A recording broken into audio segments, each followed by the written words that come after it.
So hey everybody, it's Steve with Entering Into Space, and it has been a while since I've done a video. Last video I did was on Nina and my autofocuser, but it's been a while since I've been out with this guy out because the weather has sucked. Anyway, I'm finally out, and in this video what I'm thinking about doing, kind of finishing off a project and taking you guys along on a little bucket list item that I wanted to do, which was to shoot like a real deal project on M31. I've always just kind of imaged it in passing or when I was waiting for something else, you know, because I'm all about the nebulous. But I wanted to shoot it with a mono camera and really just put a lot of time in it. So I've got about 4.5 hours on it so far. It's already looking really good.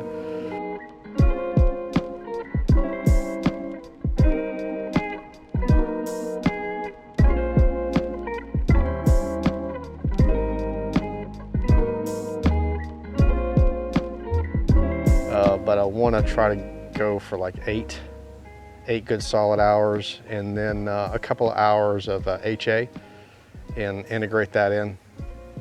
So tonight when it gets dark and if these clouds piss off, I am going to take you guys over here and show you how I set up a sequence in Nina and slew to the target and autofocus and do some LRGB on M31 for 3 or 4 hours, and then switch over and shoot some HA.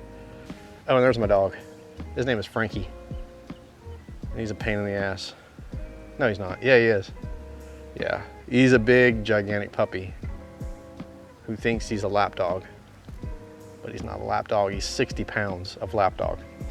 And what do? I have a day job. I don't do this all the time for fun, or for a job. I do it for fun. I don't do it for a job.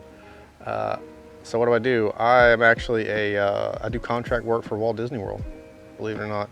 I build stuff out there, like rides and animal cages and handrails, and so I get to be creative out there a lot. I get to design stuff and build it and see a lot of really cool stuff. So I do that during the day, and that's pretty much it. I'm outdoorsy. I like to hunt and fish and do all that kind of fun stuff, and do this and take pictures and post them and help people. I love helping people. That sounded really weird, but it is. You know, that's kind of why I'm doing this channel and doing these videos. So whatever I learn, I can pass on. I don't know it all right off the bat, but as I learn it, I want to share it. So it's clouding up, unfortunately. So hopefully these clouds go away and give me one night. It's one night, Astro Gods, for crying out loud. So anyway, when you see me again, it'll be dark, hopefully, and we'll be in Nina setting up a imaging sequence. All right, stay tuned.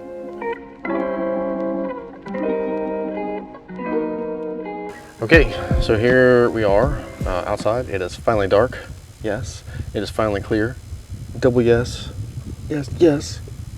So let's jump over here to the computer and let's start up Nina. And I've already done a polar alignment in SharpCap. Still using SharpCap for that. I think Nina has a polar alignment tool, but it looks really cumbersome, so I haven't used it. So anyway, what comes up here is a profile that I've already got set up, and so I'm just going to load that profile, maximize it here.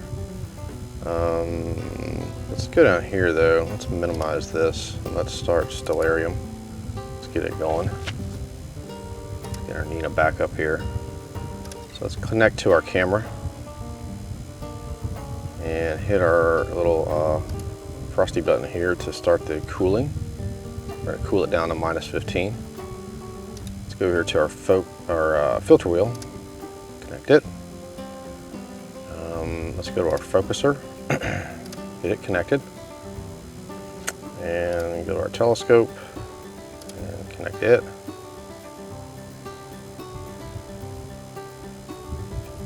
EQ mod comes up. I get this same little J2000 warning.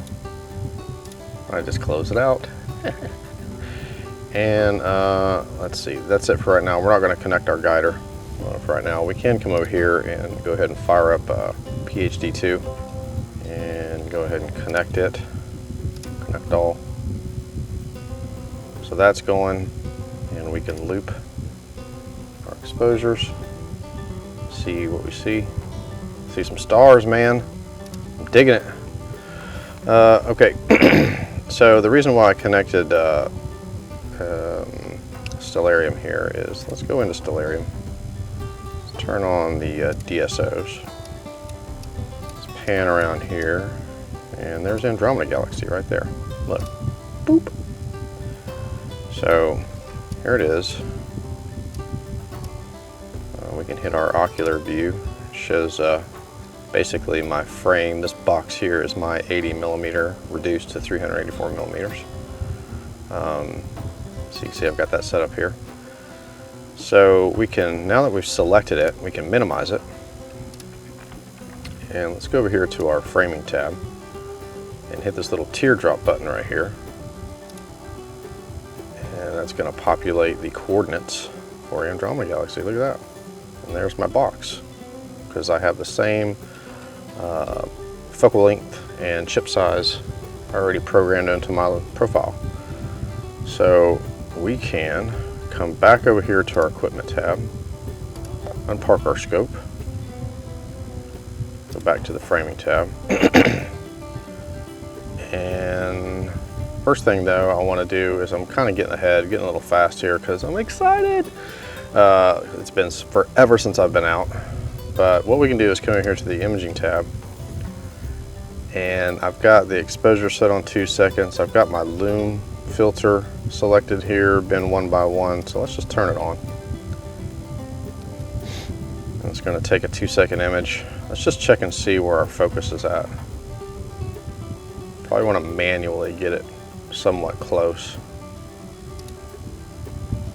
Let's roll in here and see. Yeah, it's not bad. It's been a while since I've been out, so it's somewhat focused. So that to me is focused enough to be able to plate solve. So we can do one of two things. In the framing plan over here, we can slew to the target. It's going to get close, but it won't be dead on it because I haven't synced anything yet. I haven't done a plate solve. Or I can come over here to my imaging, or my sequence tab right here, and come down here, we see where it says load sequence from file. So I can click it, and it didn't take me. Where is it going to take me to? Let's cancel that. Let's come back here again. For some reason it's not finding. Of course on video it's not going to find it. Super awesome.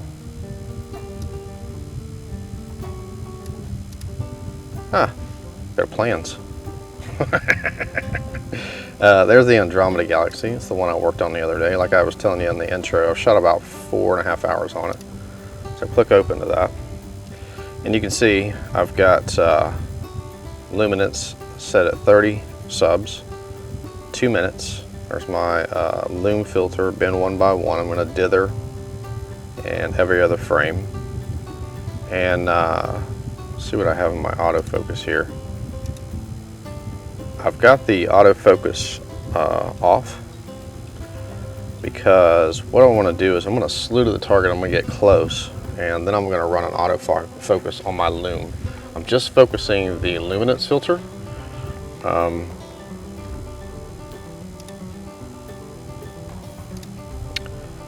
Because that's where my details are. The red, blue, and green are really close, but it doesn't matter. I just want to get color on them because they end up blurring that combination of files anyway. Like I've said that oodles of times. So right now on the framing plan, we can hit slew to target. And I don't know if you can hear it, but the scope is slewing.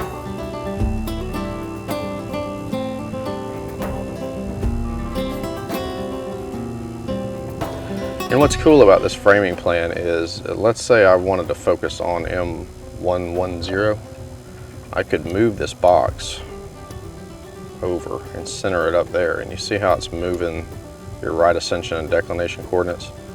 Well, if I say add that as a sequence target, it would pick those coordinates up, and you could save that if you're wanting to like maybe kind of off center a target or something. That's a really cool feature in Nina. So let's come over here to back to the imaging tab, and look, we got some clouds. Awesome. It's because we're pretty early. We got some passing clouds here, but we can come over here to plate solve, and we can go ahead and run that plate solve and get it centered on the target. And I've got plate solving set up as a 10-second exposure, and I've got that across the board. And I'm using plate solve 2 as my solver. Is that right? Solver? So you can see it comes up, and it's going to do a radial search here.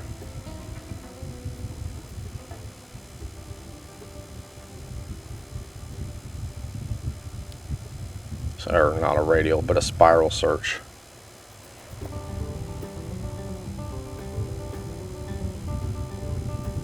So it says match found. Come over here and click on our image while it's doing that. It's going to slew the scope.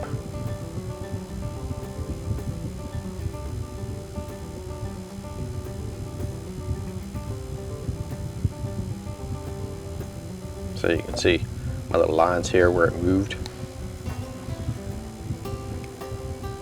So it's settling.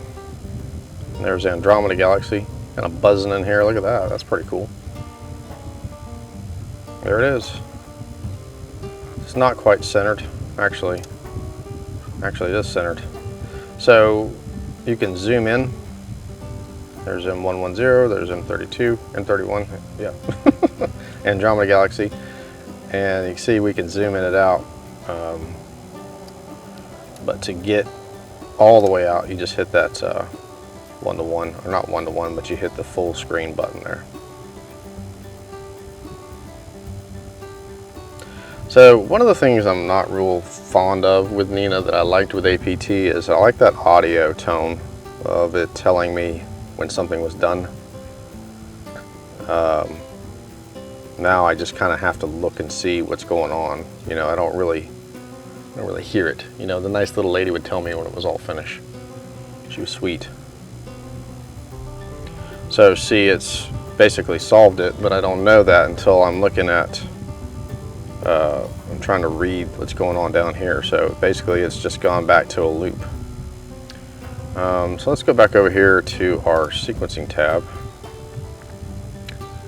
And it says that the duration of this is going to be 3 hours and 50 minutes, which means it's going to shoot it until like 12:30, which is pretty cool because after that I'm going to come out and switch over and shoot HA until the night's done.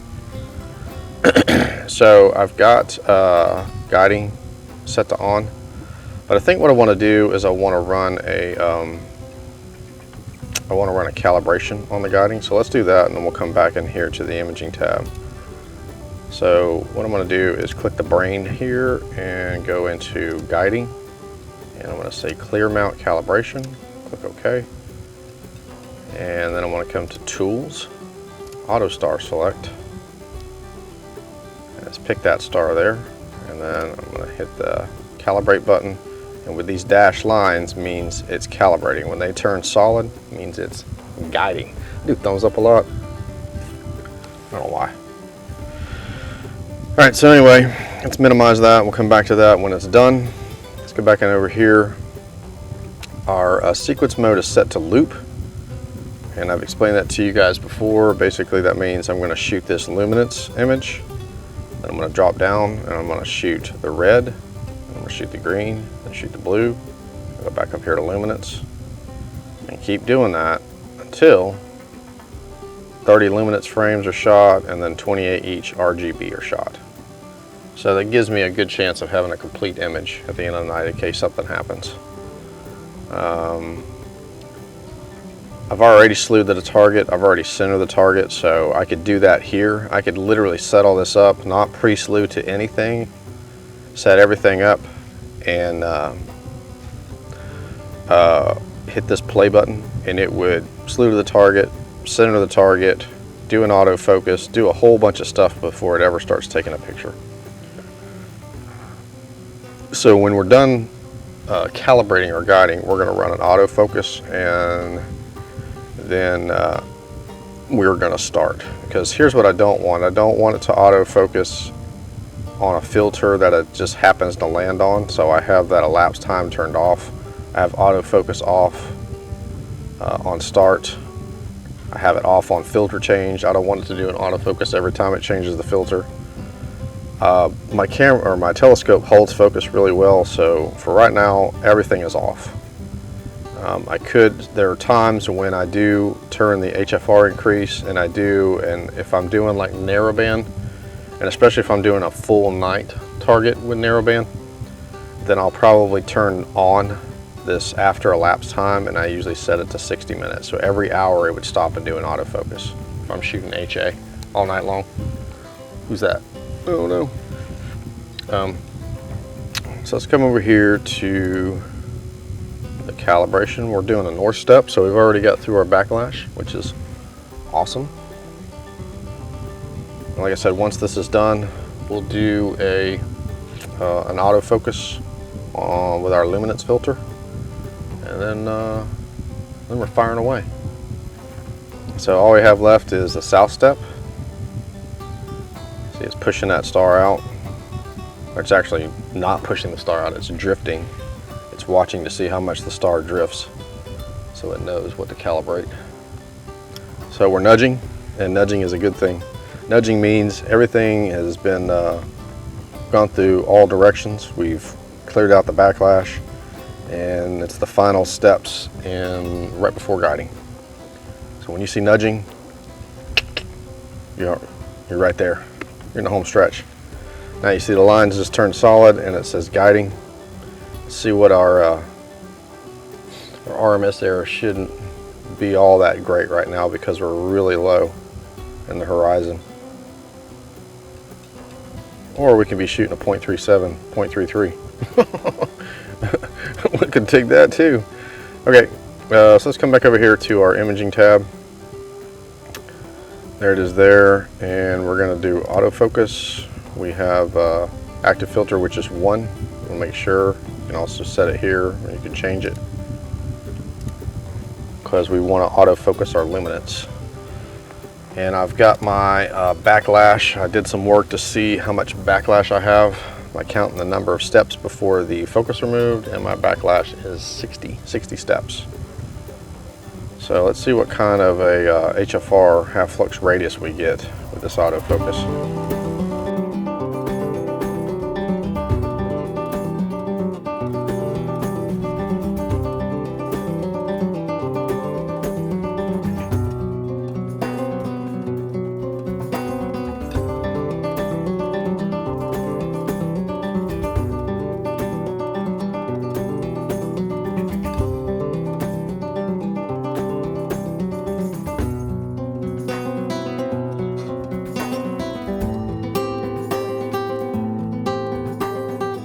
But what I'm looking for is an HFR, half flux radius, under 3, and look at that, 2.52, which I will take that shooting as low in the horizon as we're shooting right now.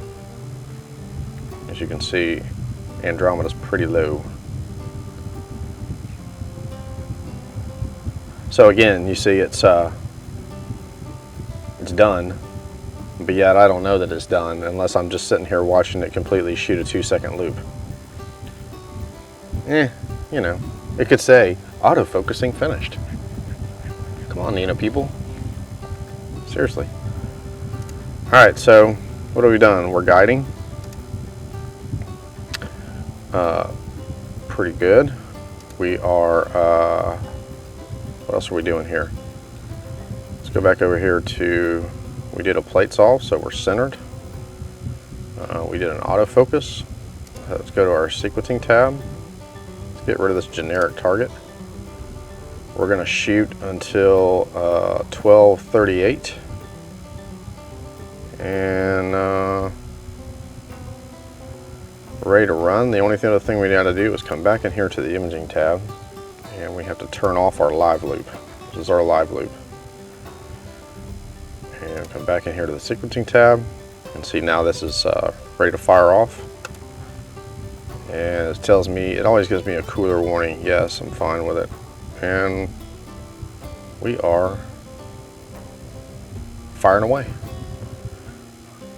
Let's wait. Let's see what our M31 Andromeda Galaxy 2-minute luminance subframe looks like over here in the imaging tab. So the imaging tab is cool because, you know, it gives you equipment.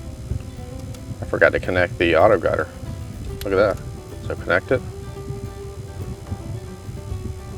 So now it should be pulling down, look, it's pulling down the graph from PhD2. See? Pretty cool. Pretty cool. I'm digging it. All right, so what it did here is it actually shot, it started on the red filter, not really sure why. Over here to the sequencing tab. It's dithering right now. You see it's claiming it's a dither. So now it's saying sequence 3 of 4. So 1, 2, 3, it's now shooting the green. Not sure why it didn't start on the luminance. Everything is turned on. Well, like I said, the more I learn, the more I'll share. But if we come back over here to our imaging tab, that's a pretty good looking frame to start out with. I mean, shoot, man, look at that. You can already see dust lanes in there. It's only 2 minutes. And 110. That's bitching. Bitching. Who says bitching anymore? It just came out of nowhere, man. Bitching. All right. So, okay. So we're gonna run this till just after midnight and switch over. Maybe I'll bring you along with me on the HA switchover. Maybe I won't, because I'll be tired. But if I'm not, if I don't bring you guys along with me on the HA switchover, then definitely see you in the office, in the lair, on Pixinsight processing this thing. All right, cool.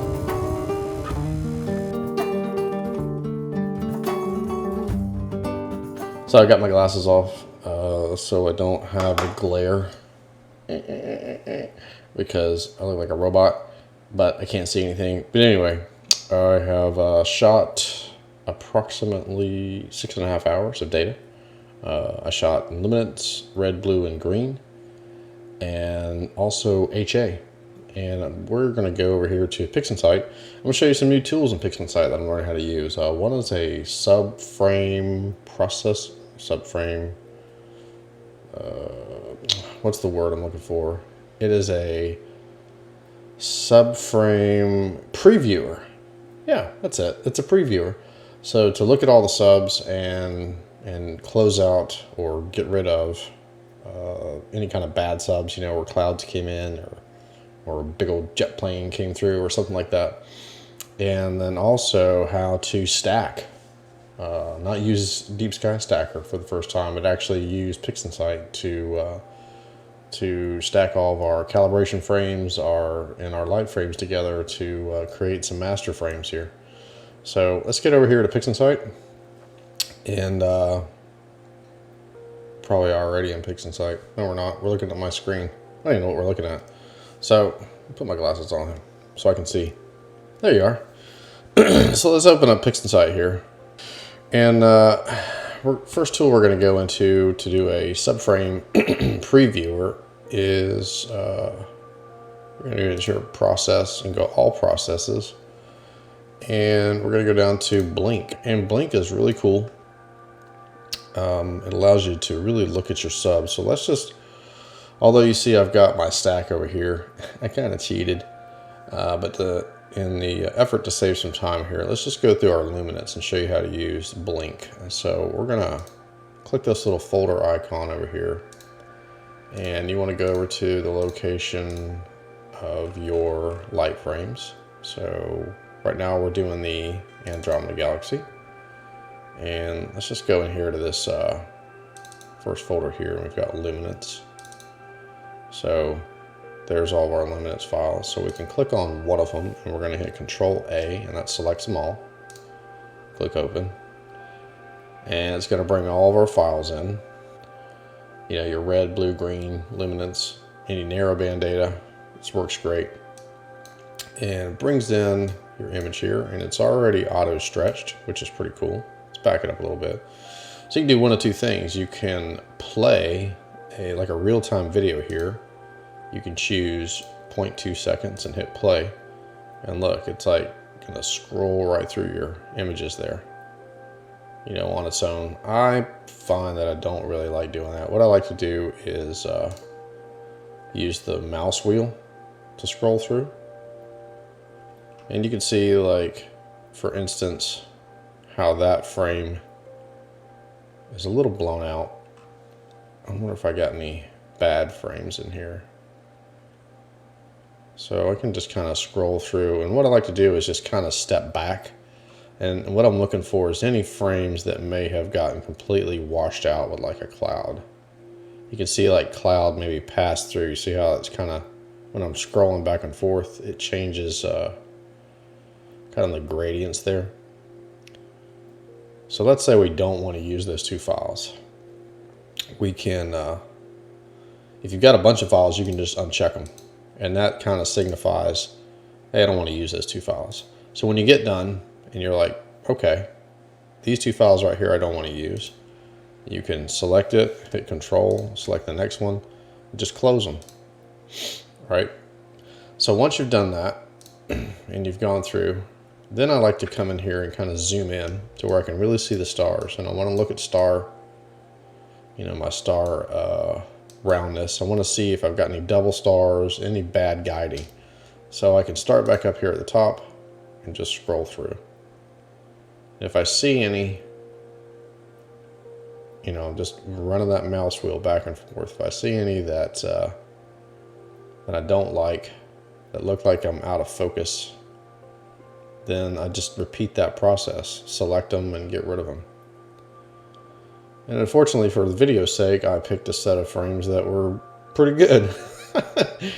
For that matter, it kind of shows you how to use this tool. It's great for really being able to preview your subs and weed out the bad ones. Because trust me, I've been in this like field of view here, scrolling through, everything looks great, and then when I zoom in, man, I've found some that I went, oh my God, you know, it's almost like a double star. So with that being said, if you like these, let's go open up that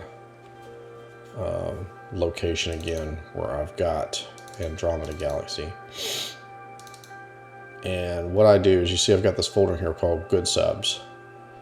And in that folder there, I've got basically the subs that I've determined that are good from the blink process. So just for tutorial's sake, let's go in here to processing. Here's the date that we're at right now. I can just create a folder, call this good loom, minimize it. So I can select the top one, Control A, selects them all, and then the save button right here, when I click it, I go and find that folder, just select it and hit select folder. And sometimes you see the process screen come out, sometimes you don't. But you can definitely tell by the way things are kind of herky-jerking around here, it's saving all your files, and we'll show you that it is. But the Process Explorer window typically will pop out there and show you that it's saving them all. So it looks like it's done that. So we can go in here to the folder. So there's all of our good luminance subframes. And so once you've repeated that process, you know, over and over through all your frames, and then you will end up with, as far as RGB, you'll end up with you know, red, blue, green, HA, and luminance. And these will all be your good subs here. So that being done, let's close out of the blink tool. And the next process that I'm using here with Pixinsight that's different is a script called batch preprocessing. I haven't figured out yet how to integrate drizzle data into it, although I have learned how to manually stack subframes and to generate drizzle files.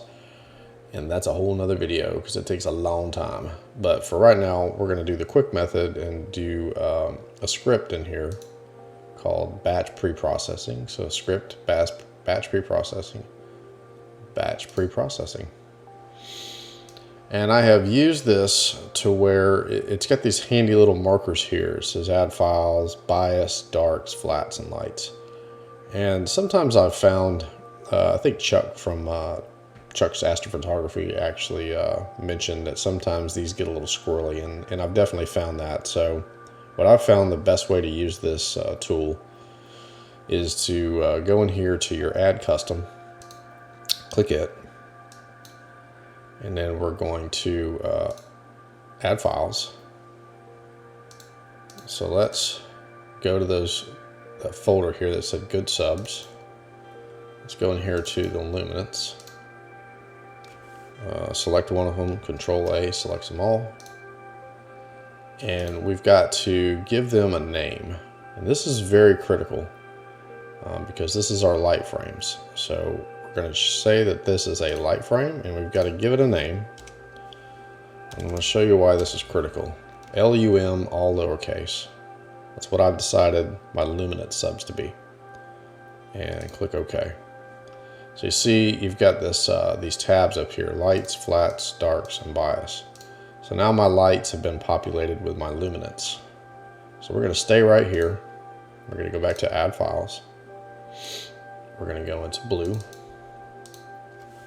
Control A selects them all. Open. File type. Light frame. Once again, the naming is critical. B-L-U-E. Lowercase. I'm choosing lowercase. That's my preference. Add custom. Add files. And we're repeating the process. Green. Once again, they are light frames. We are going to name them green. Click OK. Add custom. Add files. And so we did blue, green. Let's do red. Open up. It is a light frame. It is red. R-E-D, lowercase. Add custom. Add light files. We're going to do one more set in here. We're going to do our HA. And I did the Control A. Open. There's a light frame. HA, lowercase. All right, so now here in this lights tab, we should have all of our blinked light frames. There's luminance. We've got our blue, we've got our green, we've got our red, we've got our HA. Make sure we don't have any auto saves in there. And now let's come over here, and this is what I'm going to show you is critical. So we're in our flats tab. So let's add custom, add files, and we're going to come over here to our flats. And I don't have these in folders, but my flats are right here. So I'm going to scroll down here, shift key, and then because I don't want to select them all, and hold the shift key. There's blue. Open up, and we're gonna, the image type is a flat field. Now here's where it's critical. Remember our light subs were lowercase B-L-U-E. You could call them ding dongs, as long as you name the flats ding dongs, or whatever it is you want to call them. But we named them lowercase blue. That's how batch preprocessing knows to associate these blue flats with the blue subframes. And that's critical because I made the mistake the first time and it was all, didn't like it. It wasn't happy because I think I created uppercase HA in my flats and lowercase HA in my lights, and it would not combine them. So let's go through that process. Again, add custom. Let's do it again. Let's go to green. Select the first one, hold the shift key, select the last one, open up. It is a flat fill, green. So I'm not going to go through this whole thing, but what I am going to show you is how to set this up before you hit the run button. And darks, same thing. You're going to want to add custom. You're going to click add files. You're going to go over here to your darks, select them, and same thing, dark frame. Now this isn't as critical to name it darks because you're not combining those flats and lights like the darks, or the darks aren't going to combine that way. So the naming of this isn't very critical. Same thing with bias. Oops, let's click OK. Turn that speaker down. That thing's crazy. So same thing with bias. Now, the fact that I have the number of lights that I have. You see how many light frames I have, quite a few. They suggest in the image integration process to choose Windsorized Sigma clipping. And if you hover over this, it's going to tell you, certain amounts of light frames require a different algorithm or rejection algorithm. That's basically going to clip out any of the satellite trails and a lot of hot pixels and things like that. So that is definitely something. If you're under, I think it is so many light frames, then you're probably going to want to choose linear fit or Sigma clipping. But because I have quite a few light frames, I'm going to want to choose Windsorized. And you'll notice that too. If you hit run, it'll actually give you a warning before it allows you to start. And it'll say, you sure you want to do it this way? You sure you don't want to choose Windsorized just because of the number of your light frames. And I've got that obviously with the flats, darks. Darks I don't have very many, so you see I've got Sigma clipping. And biased, if I were to load those in, I think I would have Windsorized because I think I have like 30 bias frames. So once everything's loaded in here, before you hit run, this CFA images, I have this turned off because I am not shooting one-shot color. I'm shooting mono, so that if I was shooting, if you're out there and you're shooting one-shot color, and as you're new to this and you're going to use this, you got to make sure CFA is turned on.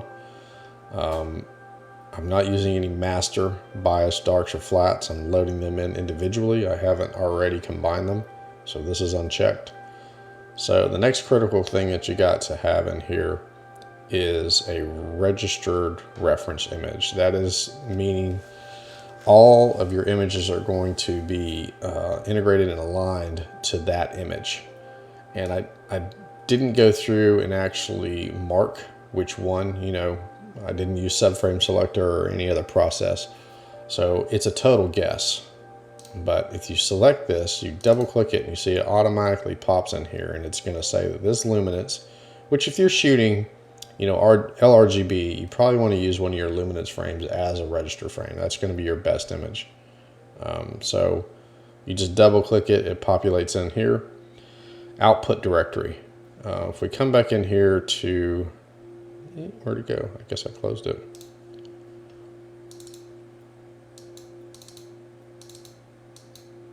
Come back in here to our folder, processing, 929. You see I have this folder in here called BPP, batch preprocessing. It is empty. So what's going to happen is when I hit run, it's the master light frames, all the data that batch preprocessing spits out is going to be populated inside that folder. So what we would do is click the little folder button here, back in here, just select it, select folder. So if I had everything loaded up in here, I would just hit the run button. And it might give you some warnings about the clipping, but for the most part, it should just run. And the really cool thing about this over Deep Sky Stacker is it combines everything. Meaning it's going to give you a master loom, red and green and blue in HA, because I have it in here without ever having to hit another key. Whereas Deep Sky Stacker, you've got to stack your luminance and then come back, close back out of it, go back in, stack your red, and come back. So there's a lot of back and forth. With batch pre-processing, you don't have to do that. You can go have a beer or a stiff drink. I don't recommend that before processing though. I've tried it. It doesn't work. So anyway, so once you hit run, you will get a folder. You will get a folder. These 4 folders here. You'll get a folder that's calibrated, logs, master, and registered. So where you want to come to is the master folder. Double click in it, and you see I've got a red, luminance, HA, green, blue. So, and you see these are my lights. And then these are the flats that have been combined. They're almost like the master flats for each one of those. And there's the combined bias and the combined dark. So you just want to simply come in here, highlight these, or actually, these have already been cropped. We'll come in here and go File, Open. After it's done, Andromeda Galaxy, Processing, where's that at? 919. Go to our master folder, and there's our red, blue, green, HA, and luminance. We can select them all and click Open. And so you're going to get a buttload of images. And you're going to be like, what is all of this crap? Look at that. It's like, you know, this is like old school, you know, when you were playing solitaire and you would win. Or you were playing solitaire and you got a virus and then everything just did this. Yeah. How'd that happen? Anyway, so you see how it says red rejection high? These are the rejected files from red. So there's always 2, and then you get to red and you just minimize it and drag that over here. So there's, what is this? Your light. So this is basically your luminance. Close, close, minimize it. This is your HA. Close, close, HA. And then green. And blue. Close, close, blue. So I'm going to grab these right here. I'm going to move these right here because these are ones I've already worked on. You can see I've already got some stuff going on in here. So let's run a screen transfer or a preview, auto stretch preview here. And you can see I've got some stacking artifacts down in here.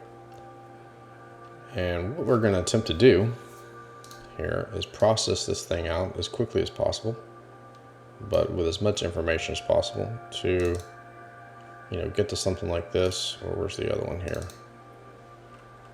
This was my final image. So this is what we were going to shoot for. So let's see how we do. Let's minimize that. And I think what I'm going to do is I'm going to be bold. And I'm going to delete all these. Wow. Okay. So you got these really big long names here. And Andromeda Galaxy for me is upside down. Can't stand it this way. And they're all that way because they stacked and registered to a particular subframe. So what I like to do before I do a crop, because I like to crop before I do anything else, is I want to see which is my worst frame here. There's HA, screen transfer. So HA is looking like it's maybe the worst subframe as far as the stacking artifact and the offsets. So obviously your luminous is going to look the best because everything was pretty well stacked to it. And our red is not as bad. So let's minimize them. We're going to leave the HA open.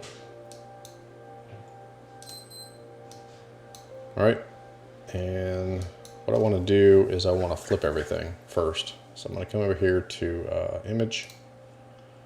Geometry, I'm gonna rotate 180 degrees.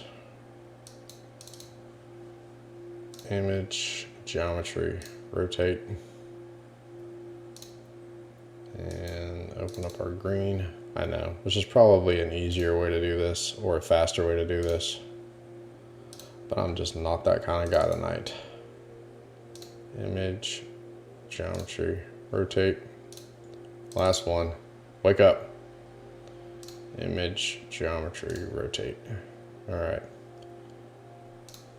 So let's minimize that. So now let's bring up a dynamic crop. Let's crop this, and then we're going to crop everything to it.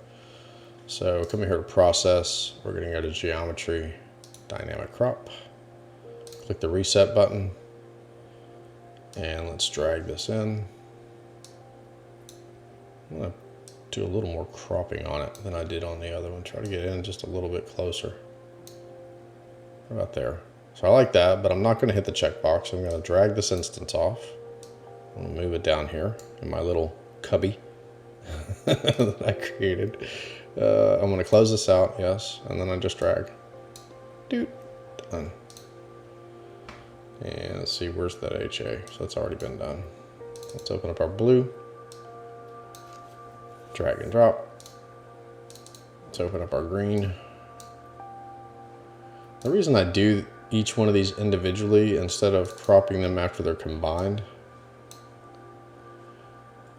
is when I'm doing a dynamic background extraction, I don't really want my sample points to be in areas that really are, I don't want my sample points to be in some of those black areas there and then have to move them out. So I'd rather just crop it right off the bat.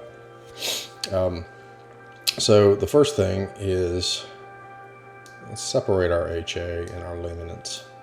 So we're going to work on them later. Right there. First thing I want to do is combine my red, blue, and green to produce a color image. But I like to do, personally, I like to do a background extraction on them before I combine. And and I've done this before in narrowband images where if you're going to do a background extraction right off the bat, the best thing to do is to start with the data set that has the most detail, which is usually HA, but obviously not in this case. In this case, our most detail is in our luminance layer. So we're going to set the parameters with our luminance layer and then apply all those to the rest of these images here. So let's come in here to process, background modelization, dynamic background extraction. It's the coolest names ever, or what, right? So let's click the reset button. Let's do our sample generation. Right off the bat, I'm going to change that to 5, my minimum sample weight.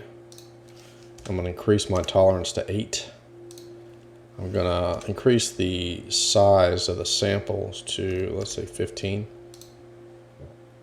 And I'm going to push that blue over on the sample color because I like my samples to be yellow. And let's generate. So we've got good samples except for right here in the corner. So that means we're probably going to have to be a little more tolerant. So let's change that to 1.8. And let's generate again. So now we've got samples, you can see, all the way to the corners. Right then, so here's the tedious part. But guess what? You only really got to do this one time. And that is, you got to move all these little guys around. And for the purpose of this video, I'm going to drop this down, the samples per row, to 8, and then hit generate again. And that's a lot less little samples to move around. And because this isn't a nebula, this is a galaxy, which makes it a little easier. You can see it's trying to not hit some of these highlight areas. You don't see anything in the core here, which is cool. But you definitely need to make sure you go through and look at each one of these and move them off of any stars. You don't want them to be on any stars, or this one's way too close to the galaxy. And so you just kind of zoom in and start moving these around. I should probably play some really cool music and speed this up. Maybe. You see like this sample point here. We don't want, this would totally destroy our galaxy. So let's just move that out. And sometimes you find you just don't have a place for it, so just delete it. Just click back into that space there. And so we're just gonna move all these little points. I always personally like to have a sample point in each corner. I think it really, really helps, unless there's a ton of nebulosity in the corner. But you can see, like, when you click on it, you see that little black speck there, that's a star. Let's move it off. And so now we're just going to move these around. You know, so they all look like they're off of stars. I don't have anything in the galaxy. I've got one in each corner, which is good. So let's drop this other drop down list here. And we're just gonna run subtraction. So let's just run it by hitting execute. Let's pull this over. Let's drop it in here, hit the screen transfer function. See, it's a lot better. A lot cleaner, better contrast. Almost looks like it might be a little dark in here. So let's close it and see if maybe these little sample points are too close. You know, if I were to put a sample point like right here, you would see a huge amount of dark area right around here. But I think it's good. So let's run it again. Drag it over here, see what it looks like. It's good. Digging it. So let's minimize it. Just right click on it and set image identifier. Let's shorten that name up because that's a big title bar. Let's just call that loom. Okay, we're gonna push it up here. We know it's completed. Now, do not close your dynamic background extraction. Don't. I'm watching you. Don't. Anyway, this instance here, let's drag it off and drag it over here in our little cubby that we made. I like that word. And now you can close it. What are you waiting on? Close it. Let's close that one because we don't need it. So watch this. Let's open up our HA. Now all we got to do is double click on that process, and look, it sets all of our sample points. And hit the check mark. Let's hit the screen transfer function. Oh yeah. Oh yeah, we like it. So let's rename it HA. Boom. Close down. Let's close that projection window. Let's close the old HA image and repeat, rinse and repeat. So double click. All right, so everything has been dynamically background extracted. I'm not gonna do any noise reduction because these are gonna get blurred out anyway. So we're gonna do two steps with this RGB. We're gonna combine it, and we are going to do one step prior to combining that, because what we want to do is this red image here is where we want to put our HA data. So here's the HA, and you can really see where these little pockets of HA are popping up, and you know what these are if you don't know what these are. So, you know, when you go to take an image of a nebula within our galaxy, if we lived here, we would be imaging some of these nebulas. So that's basically what those are. So it's pretty cool to think about. But right now, what we want to do is we want to get rid of as much of this, the background, the stars, this other galaxy, and try to just isolate this image down to just the HA. Yeah. And then we want to take that and merge it into the red channel. So we're still in a linear state here. We haven't stretched anything, and we want to combine this HA data into the red channel. So I have done some research on the web, and I've found two pixel math expressions that are pretty badass for doing this, and I've already got them saved down here And this one here says isolate HA, and this one here says add HA. So what we're going to do is open up this pixel math expression that says isolate HA. So there's some numbers in here that that I want to just point out. Basically, this number here is almost like a percentage. How much are you isolating? And I have had that from 40% to 120%. And what I've found is 80%. And you'll want to play with these numbers until you get an HA isolation that you like. The 7 here represents the nanometer of my HA filter, 7 nanometers. So let's open up our HA image. Just like that. Let's minimize it. And if you want to take some time, copy this expression down. This is a single expression. And what else do we have here? We're going to create a new image. Sorry. We're not going to replace the target image because why? We just don't want to right now. We want to create a new image to work with in case something messes up. I don't want to mess this. This is like my foundational image. I want to keep this in the side pocket over here. So I've got create a new image. Color space is grayscale because that's where we're at right now. Sample format, same as target. And so what we do is we just simply, with this expression typed in, we've got use single RGBK expression. We're just going to drag the instance over and plop it on top. And let's do an auto stretch on it. So look what it's done. Let's try to do them side by side here. Let's minimize that pixel math.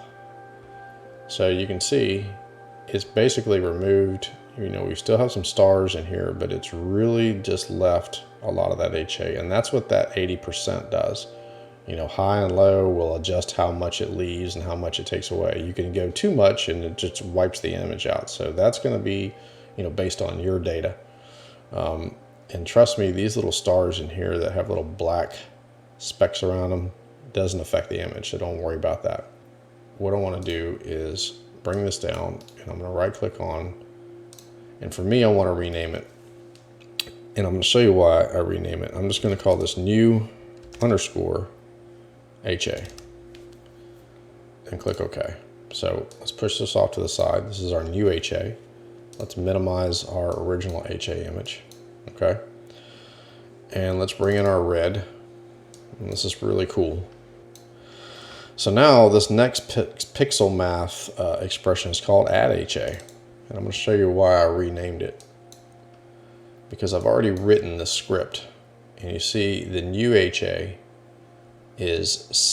signifies, it's got to know the name. So just like in batch preprocessing, the name has to be the same. So the name has to be the same on this. So this is basically the name of your file here, new HA, that we just created. And this last number in here is like a boosting number. So the higher that number, the more prominent the HA is going to be in this new image that we're going to create. And what we want to do here is we want to replace the target image, because right now what I want to do is I want to take this red, I want to add the HA into it. I don't want to create a new image to have to deal with. And so I've got that set to replace. So let's zoom in here to the red, and you can see where that HA would kind of be in some of these areas in here. But you see it's not very prominent. But it's going to be here. Same thing. We've got the expression written in, single expression checked, replace the target image. So we're going to drag that instance over, plop it on, bam. So look at that. Let's move it right here so you can see it. So let's do before. So this is the before, after, before, after. Can you see that? Can you see what we just did? Amazing. All right, so our red image is not stretched. So let's minimize that. Let's minimize the red. So we have basically a modified red, blue and green. So now let's open up LRGB combination. Let's reset it. Let's drag our red over. We're going to uncheck our loom because we're not going to put that on there now. Green, blue, and apply global. Minimize it, and now we've created a new image. Let's unlink it, hit the auto stretch. Okay. And the cool thing about this new HA is, you know what this does is if I were to take this image and darken it down using the histogram transformation. Man, these words, Pixinsight, just come up with some easier words, man. Come on, dude. It's like 8:30 in the night. Tired. I worked all day. Anyway, I'm gonna take a sip of Sprite. No, I'm not endorsed by Sprite. Could be though. Maybe. I could make a mask out of this, right? And apply if I want to really raise that HA up when I'm done, if I really want to enhance it even more. But for right now, let's zoom into this thing. Look at that. You can see it right in here. Look at that. Look at these pockets of HA. I think you got one way out here, right? Is that not badass or what? Right in here. Cool. So now we're going to treat this like a one-shot color image. That's the way I do it. We first want to neutralize the background, right? So in order to do that, we want to select a portion of the background. So this little white blank icon up here, we're going to click it. We're just going to drag a box right here, and we're going to say, we're going to tell Pixinsight that's the background. So come in here to process, color calibration, background, oh my God, I swear. Click your little folder button here, and let's select preview 1, because that's it right here. And then we're just going to simply drag and drop. Okay, close that out. And now we want to do a color calibration. Let's do another preview. Let's do it right here in the center of the galaxy. So preview 1, preview 2. Let's come back in here to process, color calibration. Guess what? Color calibration. So our white reference right here. Let's do the little folder button here, drop down list, preview 2. Now we got to choose, remember our background reference, which is preview 1. And we're going to turn off structure detection, and then we just drag and drop. Cool. So let's hit F12 and kill the auto stretch, and then let's hit it again. Sometimes you got to do that to reset it. So we're going to look in here. You know, we've still got our red in here. We've got some good yellow in these stars, yellow and blue. We've got good color. I'm digging it, man. I love it. I'm not even going to kill the green. I don't see enough to even worry about. So let's come in here to preview, delete all. All right. So remember, we're not stretched. Now, I don't know. I'm kind of weird on this when it comes to Pixinsight. I don't really accept the auto stretch a lot. I could accept it and then bring it in and try to clip the back and darken up the background. I personally like manually stretching my RGB images. So I'm going to kill the auto stretch here. Zoom it in. Push that up here. I want to open up histogram transformation. You see I got the heavy hitter tools lined up here. Reset it. So I'm going to click this little open circle here, and that creates a real-time preview, and I like to expand it over. And check mark brings up my histogram peak, which is right here. You can barely see it. We're just going to drag this mid-tone slider right over to the data, hit the square to accept it, and then we hit the reset button. Look at that. And we just repeat. All right. We'll keep bringing it up until we like it. And we want to keep that background kind of dark. Let's do this one more time. This is a cool image, man. I'm just astounded. So now we're starting to get a background that's a little brighter than I want. So let's bring that black point in. Let's accept that. All right. And let's bring that gray point in just a little bit more. Remember, this is just our color data. All we're looking for is to get color out of this. Let's bring that right there. Let's accept that. Reset it. Okay. And let's close the real-time preview. So now what we can do, we can do one of two things. Let's go here into this little rainbow box here. Let's click it. And that's going to generate a luminance mask. All right. Which is basically the luminance. We've got luminance here, but not as good. This is not as good as this. This is the luminance of our RGB. So let's modify this mask a little bit. Let's open up our histogram transformation. Open up a real-time preview. This is the histogram peak. And let's clip that background right there. You know, the more contrast that you have between lights and darks, the better these masks work. So let's accept that. Let's minimize it. Let's close that real-time preview. And we're going to apply that mask by dragging the tab off and dragging it over here. Minimize it, and we'll just push that mask right down here. I'm here. Hello. I gotta remember not to put anything there over my face. So right now we are protecting our background, and we are not protecting our highlights, and that's what we want. Let's right click on the image, hit mask, and we're gonna hit show mask. So the mask is still there, you see, because our image is in red or brown or burnt sienna, whatever color you want that to be. Right now our background should be protected, our stars and our galaxy is not protected, so it is ready to be manipulated. So let's open up our curves transformation, hit that circle for a real-time preview, hit our RGB, let's just brighten that a little bit, and let's pull it down, and let's saturate it. Remember, because we're going to put a luminance layer over this. And click OK to that. Cool. And this is where we really want to start working on those two color tones in our galaxy, which is a whitish, grayish blue background and a warmer color here towards the core of the galaxy.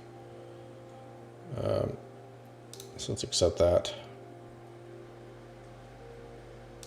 Reset it.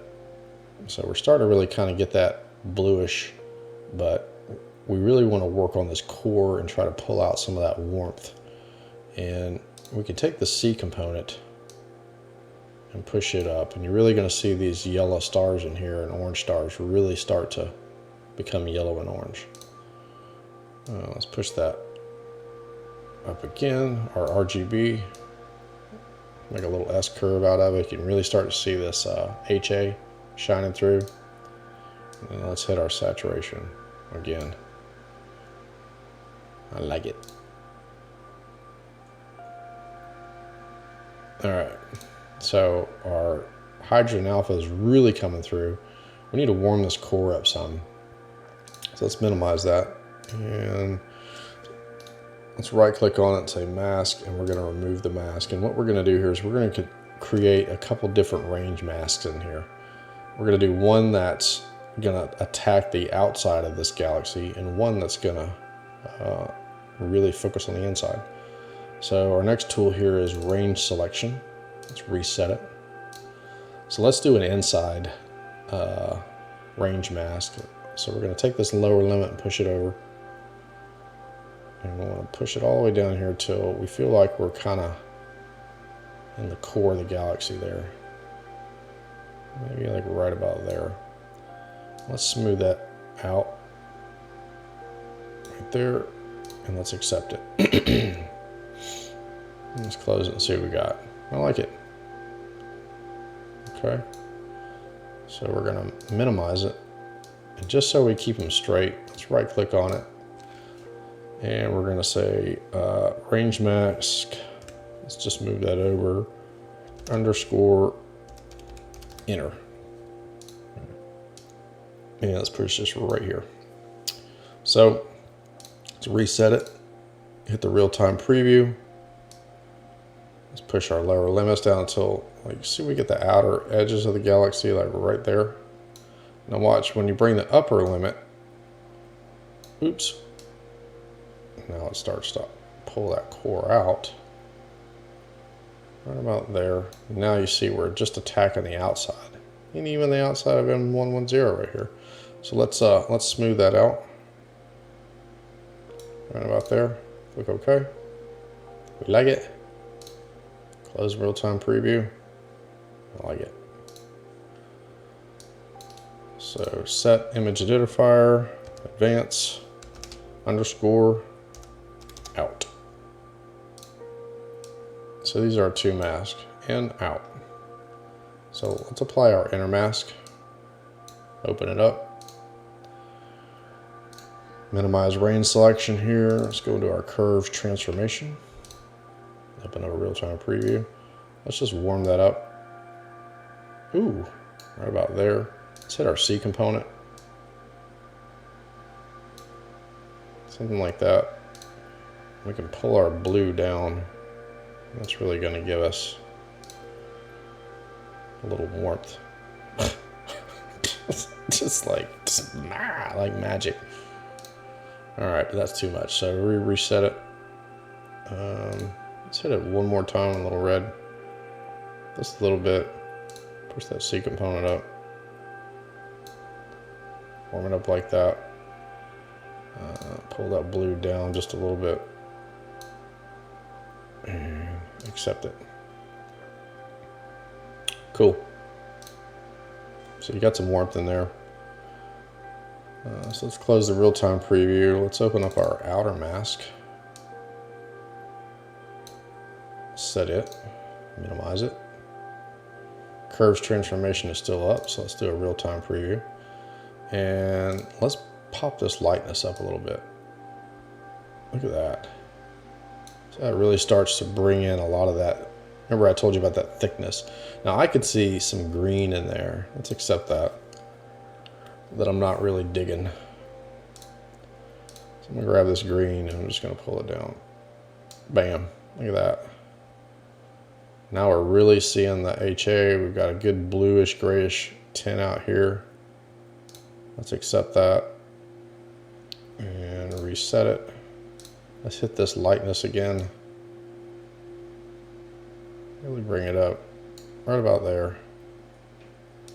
Accept it. And then let's hit some saturation on it. Cool. I mean, this is where, you know, this is me, this is the video, but this is where you would really adjust this out to your liking. But to me, I like it. All right, so let's take this mask and let's remove it. And we're gonna call this, we can double click up here. We're gonna call this RGB because it is done. And the last thing we're gonna do this is we're gonna open up a convolution. And I find all these tools, if you're new to my channel and you're just watching this, I find everything in process. And I know where some of the stuff is, there's convolution. If you can't find it that way, you just go to all processes and everything is alphabetized. That's the easiest way to find tools in Pixinsight. What convolution is going to do is it's going to blur this image and act like noise reduction. Because remember, all this is to us is color. Okay, it's not detail, it's just color. So let's open up a real-time preview of this standard deviation. You see how we've got no blurring. We're going to push this over until we get a nice smooth image. Let's accept it and minimize convolution. So this is our image. We're done. See ya. No, I'm kidding. Let's put this right here. So let's open up our luminance. And remember, it's got a background extraction, but let's do some noise reduction on it. Want to? Ah, get out of here. Because, you know, we've got some background noise in here. So right now, let's create a copy. Remember, it's not stretched. So we're going to open up our histogram transformation. And the reason we're going to create a copy is we're going to create a real accurate mask for this luminance. We're going to bring that instance up from our screen transfer function. I keep that down there. Now you see it's done this mega stretch here. So let's hit F12 to kill the preview. Let's take all that data and push it over there, and now we're stretched. And let's hit a real-time preview on there because we want to clip the black, create some contrast. Accept that, and don't worry because there's what it looks like. So look at all that detail in there. So let's take that over and apply it. And this is a luminance clone. I'm just going to push this. What was this right here? That was another luminance mask we made. We can do a little housekeeping and get rid of it. That was for our RGB. All right, so we want to do noise reduction on our background. So let's right click on it, mask, and hit invert mask. So now all the highlights are protected, the background isn't. So right click, mask, and show mask. And I like to do a preview right there. So now you can see the noise here that we're going to clean up. And what we're going to use is another tool called multi-scale linear transform. And I have messed with it since then because these are the settings that I have. I've only did 2 layers because I think before it was way too much. So basically these are the layers. So noise reduction in layer 1 and 2. I've got a threshold of 3. I've got an amount of 0.5, and I've got 3 iterations. My next layer here, or level up, this is like the basement. This is first floor, second floor, and so on. So first floor here is like a threshold of 2. I've got an amount of 0.33 and a iterations of 2. So let's click this next one here. Let's click noise reduction. Let's do gradually doing less. Most of your noise is in these sub levels, and then it gets gradually less and less. So let's drag that amount down to like 0.26, and we're going to do 1 iteration. So let's just drag our instance over onto this preview that we made and see what it does. So Control Shift and Z does that on and off. So we can move in here. Doesn't seem to be affecting the stars too much. It's really getting rid of that noise. It's not very aggressive, but it's aggressive enough. I like it. Get out of here, trending astronomy. I'm in the middle of a video, and I know my Dropbox is full. All right, so I haven't done anything to the image. I've only applied noise reduction to this preview. So if I click the luminance image here, I've got to drag that over and make that permanent. That didn't take long. Okay, so our images had background noise reduction. Let's delete the preview mask, and we're going to remove the mask. I'm not going to do any kind of sharpening until I get everything blended together. So this is our luminance image. Now, I think I'm going to try something here with this video, and I'm going to accept the screen transfer, but then I'm going to use the histogram transformation to kind of darken up the background because I really like how much Galaxy is showing. You see how thick this is. I keep using that word. I don't know what other word to use. I'm going to use the word thick. It's thick. It's like a big old hamburger. I'm hungry. So let's open up our histogram transformation. Let's reset it. We're going to move that data up there, kill the real-time preview, and reset it. And then let's do another real-time preview, and let's drag that black point over right there and accept it. So let's see, we didn't manually stretch that. So I like it. I like it. I don't care. I like it. So let's minimize it. So we know our loom is stretched. And here is our RGB. Come on.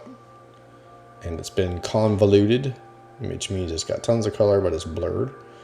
So let's combine them. We're going to put the loom on top of here. That's not how you do it. We are going to open up LRGB combination. We're going to click our reset tool. We're going to kill off RGB. We're going to take this loom that we just worked on, drag it and drop it. I want to hit chrominance noise reduction because I want that luminance to apply some noise reduction to our RGB. And then we're going to drag that instance over and drop it on top. And we're going to do a little dance. Voila. Voila. Minimize. All right, so let's right click and delete this other luminance image that we had so we don't get confused. Let's create another luminance. Okay, we're going to drag that over. We're not going to manipulate it all. We're going to drag it over and drop it right there. This is our luminance. And we're going to open up a curves transformation, real-time preview. And we're just going to create a slight S-curve. Right, like that.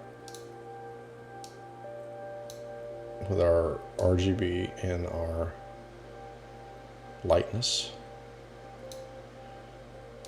And we're going to boost a little saturation and accept it. Cool. So let's minimize it. Let's see what we look like. I mean, that's a pretty cool looking image, right? Got good stars, they're not too bloated out, right? So let's work on some of these details in here because we got some really killer detail in here. And we've got these two masks to help us out. So let's take this outer mask and apply it. Okay, and what we want to do is kind of emphasize some of the darker areas, bring out some of the brighter areas, and really provide some detail in here because there is a lot of detail in Andromeda Galaxy. And the way the tool we're going to use is local histogram equalization. And I like to create a preview, so let's create one out here. Let's look at, man, look at that. It's like, what? We just time traveled. Time traveled? I guess. 22.5 million light years instantly. Wouldn't that be cool? Let's drop that down to an 8-bit. And I like to start out with my kernel radius close to 200 and a mount. And this is just a preference now. So let's drag it over and let's see what we got. So let's hit Control, Shift, and Z. Look at that. Might be a little aggressive. So let's drop that amount down just a little bit and let's hit it again. I like it. So let's go back into our image here. Drag and drop. Pixinsight, man.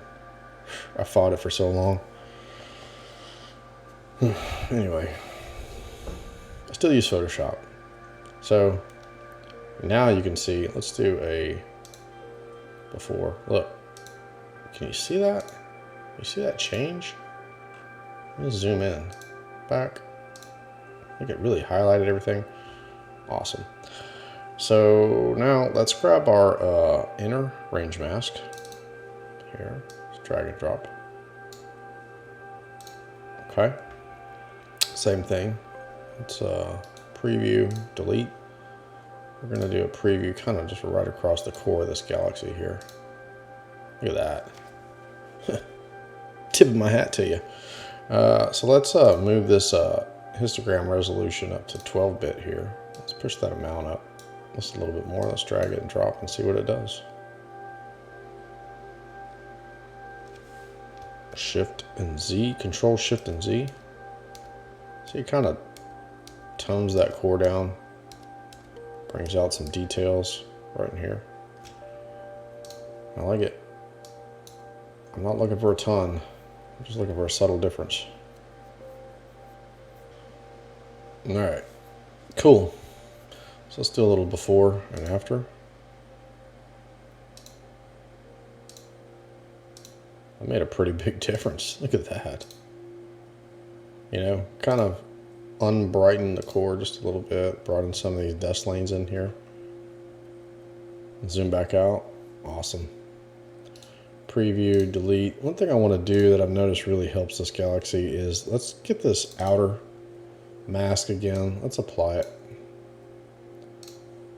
right here. Let's open up a curves transformation and reset it. Open up our real-time preview. I'm going to take this lightness and just really enhance some of that fine detail. I like to add, just for me, I like a little bit more blue, a little more color. This little circle up here will do a real-time before and after. Look at that. Let's accept it. Actually, let's boost a little saturation. That's a little too much. Right there. Whoa. Okay. That always trips me out. That's a badass looking image. I don't care who you are. Let's minimize it. I think we got a pretty cool looking image here for doing something quickly on a video. So let's do one last, actually, because I'm just this way, I'm going to do another outer mask. Open up my curves transformation. Open up a real-time preview. Grab this green and kill it. Ooh, look at that. If you do something like that and you're like, just hit the reset button. So it's just a little hint right there. Minimize it and close it. All right, we want to grab our luminance. Where was that at? Because what we want to do is a little more background work. So let's do mask. Let's show mask. So now we can see we are protecting the background. We're going to do mask, invert mask, and right click on it, mask, show mask. Let's do a little preview window here, right there. So let's look in. See, we got a little bit of noise just from stretching, things like that. So another great tool for getting rid of noise, and this is post stretching. This isn't pre-stretch, this is post stretch. So let's open that up. We're going to start with a lightness mask, and I always click, or lightness, I always click the lightness mask. I very rarely adjust the amounts because they always work good, just basically default. I really don't touch anything in here. Don't touch it. Just drag it over and drop it. Let's zoom in here, Control Shift and Z. See, it's subtle, but we're definitely getting some added noise reduction. So let's back out. Let's apply that to our image.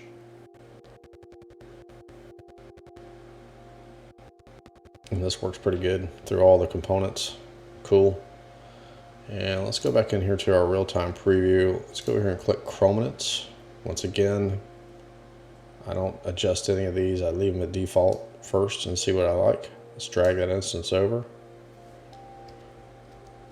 And I can definitely see noise reduction. Might not be able to see it in YouTube land, but I can see it. It's applying enough.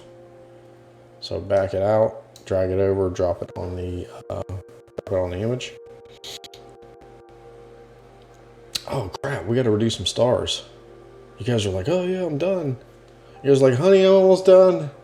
I'll be right there. Crap, he's still talking. He won't shut up. So now let's minimize that and let's do a little bit of star reduction because I want to show you something really cool here in the star mask that I discovered that works really well. Where's our star mask? Star mask. And these are pretty much my default settings. Scale of 10 and large structured growth. I've got that set at 0. Noise threshold. This is what you want to adjust is to get the amount of stars. You can get way too many stars. You want to kind of push that noise up. So let's just leave it at default. Let's drag it over and see what kind of mask we get here. More than likely, we're going to get some of this galaxy and that galaxy. That galaxy, M31. Who's that galaxy? I don't know what that galaxy is. Then we may have to clone stamp out because we don't want to minimize that. Yeah, see, we got a little bit of these two little dwarf galaxies here. not much of the core. So we got a pretty good mask, and the way you really check that is you resize these images so they match. And so you can see we've got a good mask, but our mask is really tight to our stars. Like, it's not that bad actually, but I've seen it to where it's like right on the star, and some of that star glow doesn't get captured, and that's really where you want to kind of erode around that star. So I'm going to show you a couple tricks to manipulate this to create a better star mask in here. First, we want to get rid of these two little patches here because we don't want to include them in our mask. So let's come over here to process, all processes, clone stamp. I was like, how do you use this thing? Well, first of all, you got to hit the reset button to activate it. And I like to bump this radius up to like 40, right? So we're going to zoom in here, hold our spacebar down to move around. So you're going to hold the control key, click once, move it over, click again. And now, it's dragging that black. See that? Let's zoom back out. Zoom back out. Hit the spacebar and zoom in. Same thing. Hit the control key, click, let the control key go, come over just a little bit, right there, click again. And you gotta kind of fiddle with this because sometimes you can pick up and actually put more stars in there that's actually there. You see I've duplicated them because I stroked across here. So let's just get rid of that right there. And we accept it. And then we close out the clone stamp. So now you see these are our stars, and we did a pretty good job with those settings, but we want to increase this diameter just a little bit. And one way we do that is to open up morphological transformation. And morphological transformation comes default to erosion minimum, means this tool is set up to reduce your stars. But first we want to manipulate the mask to cover a little more of our star up. So we're going to drag this drop down list, and we're going to come over here to dilation, which means to make bigger, right? And I like to leave it set at 5. And let's drag it over and drop it. And look at that, bam! Now we have a little more coverage in our mask. And one thing we could do to kind of refine that mask is kind of soften the edges. So let's do a real-time preview, or a preview box. Let's look at it. All right, so see, we kind of got a little harshness between how we, what was it I'm trying to say? You know, the original mask and now our dilated mask. So we can open up convolution and leave these settings just like that, and let's just drag and drop it and see what it does. That's a little too much, so let's back that down.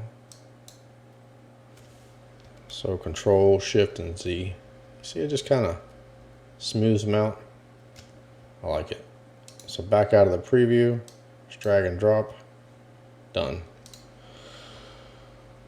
Let's close that preview, and we're going to drag that star mask over, drop it on, minimize it. Okay. And let's open up morphological transformation again. Drop down list, and we're going to go back to erosion. And let's get a little aggressive here. Let's go to 7 layers. Click the circle tool. That makes it as circular of a shape as it possibly can. Let's drag it over and see what we like. So,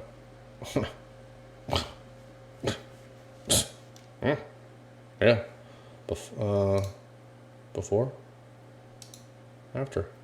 I mean, it might be a little more aggressive than some people like, but I think it really makes the Galaxy really stand out. So we can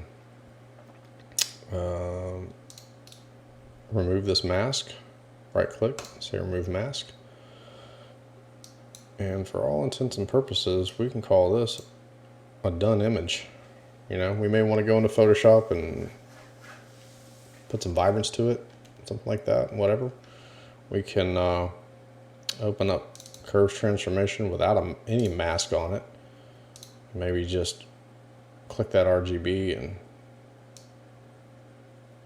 pull down just a little bit right there. You know, just kind of darken up the background. Accept it. Yeah. What do you think? Let me know what you think. Really enjoyed this process. Enjoyed shooting it. Doesn't take long. Like I said, just a little over 6.5 hours to get an image that looks like this. Pretty cool. And moving on to the next one. So I appreciate you guys hanging out with me on a Tuesday night. And I will see you soon on the next video. Clear skies and clear minds. Thanks.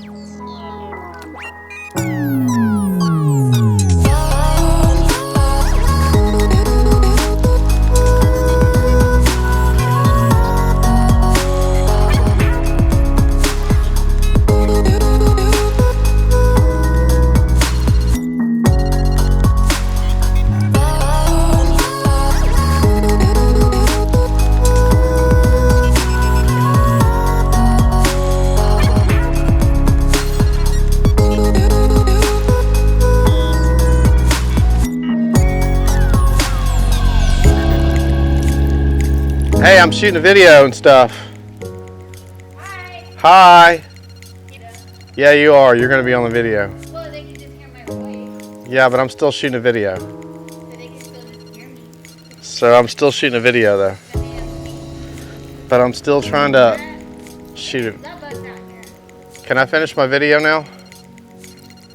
No. Now I want to talk like this. So now Like